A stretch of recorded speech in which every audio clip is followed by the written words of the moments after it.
కొంతకాలంగా నిశ్చితంగా ఉన్న హైడ్రా మరోసారి ఫామ్లోకి వచ్చింది. షేర్లింగంపల్లి మండలంలో అక్రమ నిర్మాణాల పేరుతో కూల్చివేతలు చేపట్టింది. గచ్చిబౌలి పోలీస్ స్టేషన్కు దగ్గరగా ఉన్న Sandhya convention mini hall, food కోర్ట్లను హైడ్రా కూల్చివేసింది. ఇతర అక్రమాల కూల్చివేతలు కొనసాగిస్తోంది. గచ్చిబౌలి సర్వే నంబర్ 124, 127లలో సుమారు 20 ఎకరాల్లో గతంలో fertilizers corporation of India layout వేసింది. ఈ లేఅవుట్లో 162 మంది ఫ్లాట్స్ కొనుగోలు చేశారు. సంధ్య కన్వెన్షన్ అక్రమంగా సొసైటీ లేఅవుట్లో అక్రమ కట్టడాలు నిర్మిస్తున్నారని fertilizers corporation of India employees cooperative సొసైటీలో ప్లాట్లు కొనుగోలు చేసిన వారు ఇటీవల హైడ్రా అధికారులకు ఫిర్యాదు చేశారు.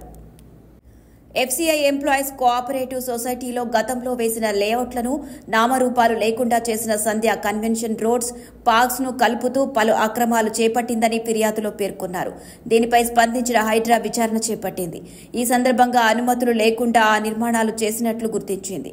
దీంతో మంగళవారం ఉదయం నుండి అనుమతులు లేని కట్టడాలను కూల్చివేత పనులను చేపట్టింది.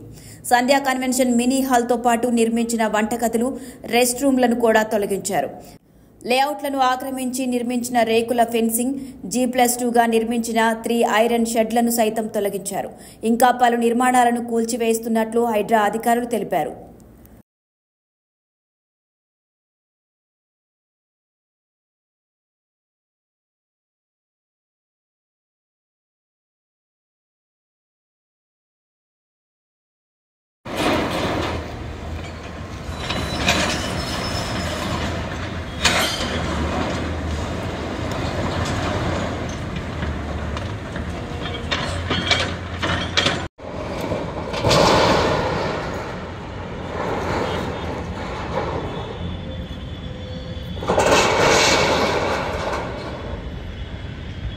Hi everybody, this is Kiriti Damaraju. Like, share and subscribe to Saira TV.